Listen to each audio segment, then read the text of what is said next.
Definitely been asked this question. Are you an introvert or are you an extrovert?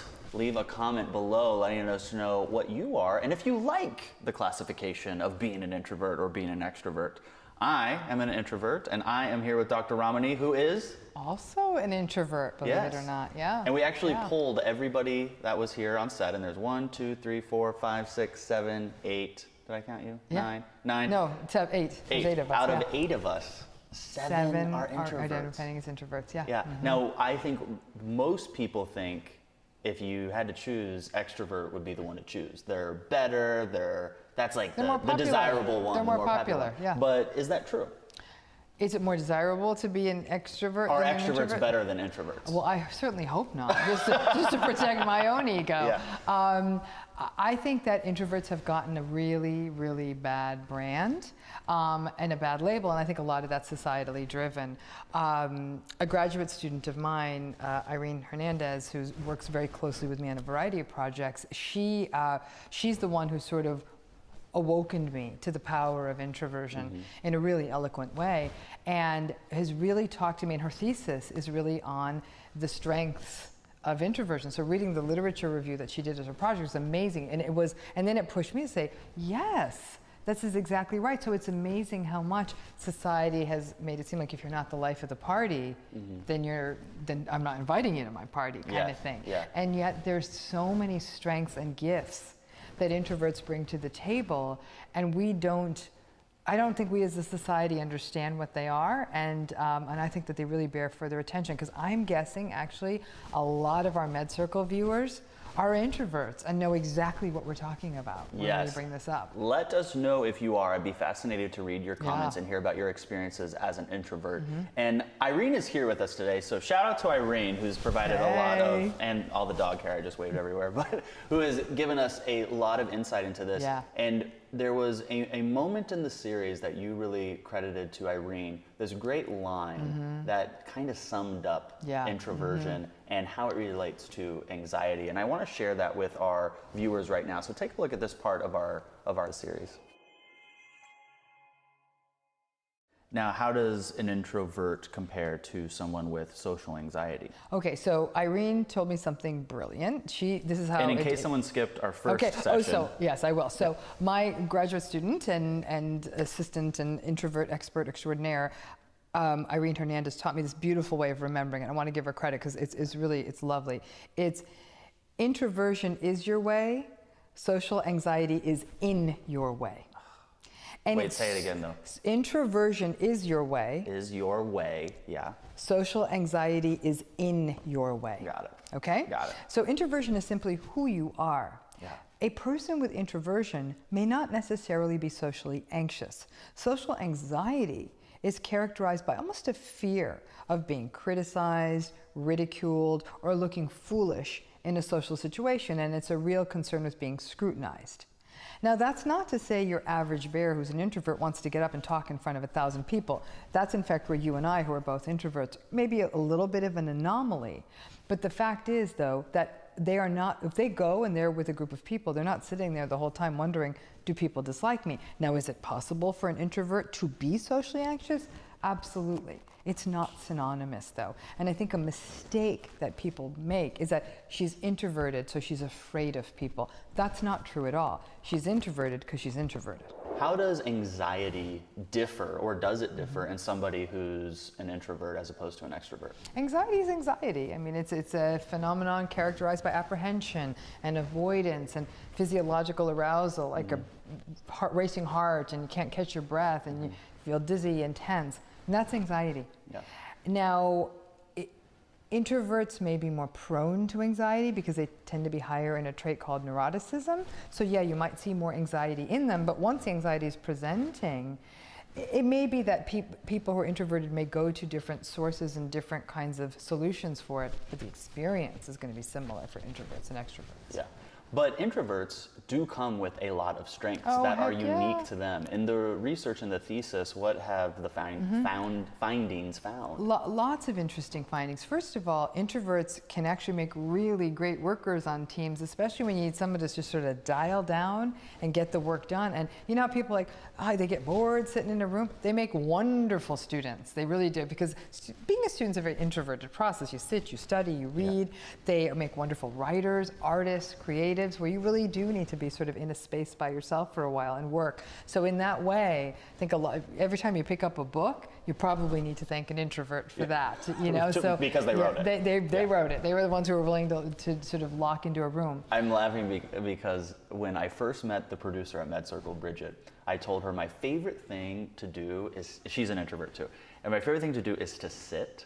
And she goes, I'm going to take it one step further and say that my favorite thing to do is settle in. Yes. And I go, oh, you're so right. Like, to settle in with a book or a TV show and just like have that. I go, that is such an introvert thing. Oh, yeah. It's so great. So if you like settling, let's make settling in a thing. It needs to be a thing, I feel like. Yeah, well, it is a thing. It is a thing. Saturday night in my house. So yes, exactly. Yeah, it's a thing. And Tuesday night and Wednesday Tuesday night and yeah. as many nights. Okay, so what other strengths do introverts have? The other thing we don't think about is that they're actually wonderful leaders. We often think of the leader as the grandiose, extroverted person, but actually introverts are leaders that are often very tuned in to the people who work with them. They actually listen to their constituency, to their stakeholders, and they can lead from a place of knowing who they're leading, because it doesn't have to be all brass bands. Like so we always assume, oh, they're an introvert, they don't want to lead. They can be actually very, very good leaders, so we underestimate them in that space. Introverts are also wonderful friends. You know, whether it's as your sibling or your friend, they tend to be, again, their social networks tend to be a lot smaller, but they also tend to be characterized by more depth, and the conversations go deeper, the connection goes deeper. Listen, it's a numbers game. Extroverts have more people in their social network. You know, I mean, you can only give so much to each of those folks, but for the introverts, relationships do matter. This whole idea that introverts don't care about other people, that's an absolute, that's an inaccuracy. Yeah. They do care about people, and they give a lot to those people. They're wonderful listeners, you know, because they don't need the constant, as much attention from other people in the same way. They'll actually listen, and they'll listen with a really compassionate, attuned ear more than anything. That they're listening. They actually want to listen to you, and they don't feel this need that no, me. The attention needs to be on me. Yeah. There's an interesting little wrinkle on introverts that I think bears mentioning, which is they have what we call low reward sensitivity. And when you have low reward sensitivity, what that means is you don't need lots of rewarding things happening in your life, meaning you don't need to be like in Vegas with slot machines and excitement, and you don't need the excitement that comes from exciting food or drugs and you know, all those things that we need rewards. Like some people, it's almost like they can't even be bothered if there's not lots of excitement and bells and whistles. That's a sort of almost a sensitivity some people have. Like if it's not rewarding, you can't even get them to engage. It's almost like the gamification of everything. Introverts don't need that.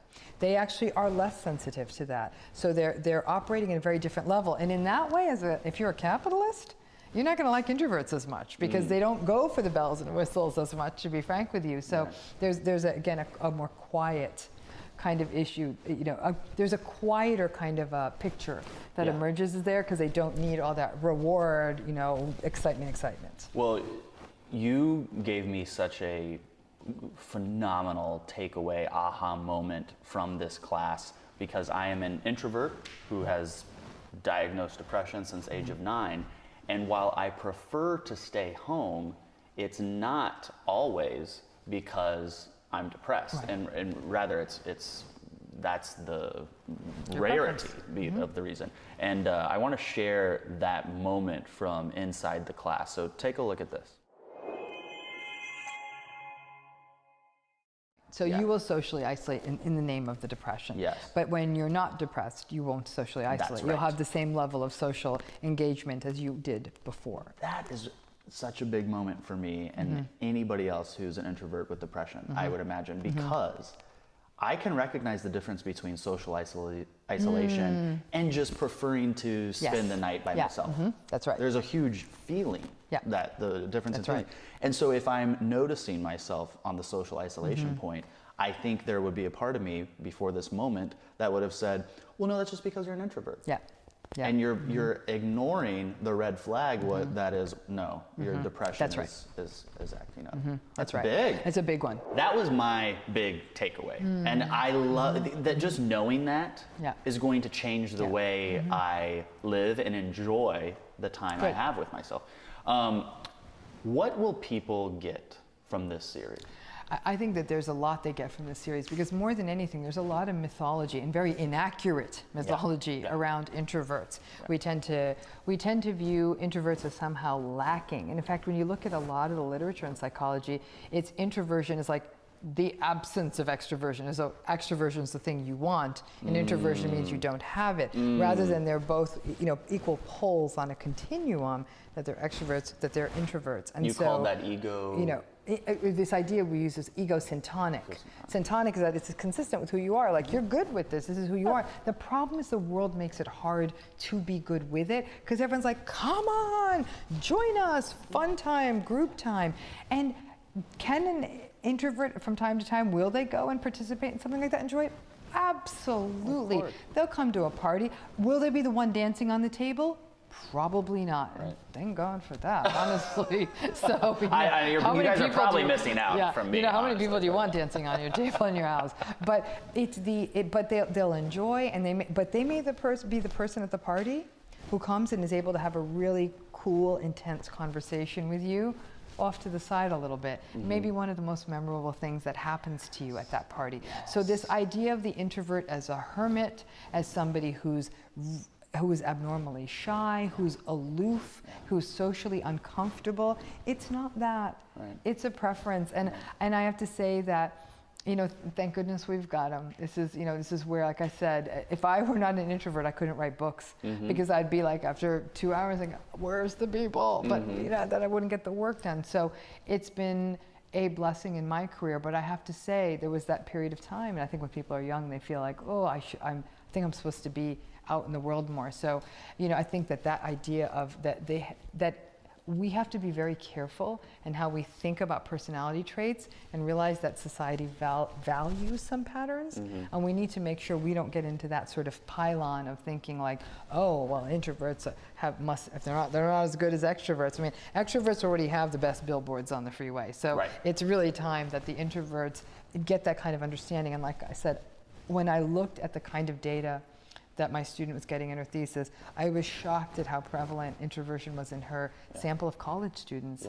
So I think it's just sort of, there's more folks out there that are introverted than we often think, because the extroverts are the ones who are out there. The extroverts are the ones on social media. I'm an extrovert, I'm an extrovert. They're they run media. They run the airwaves. They're what's on reality TV. So that's who we see.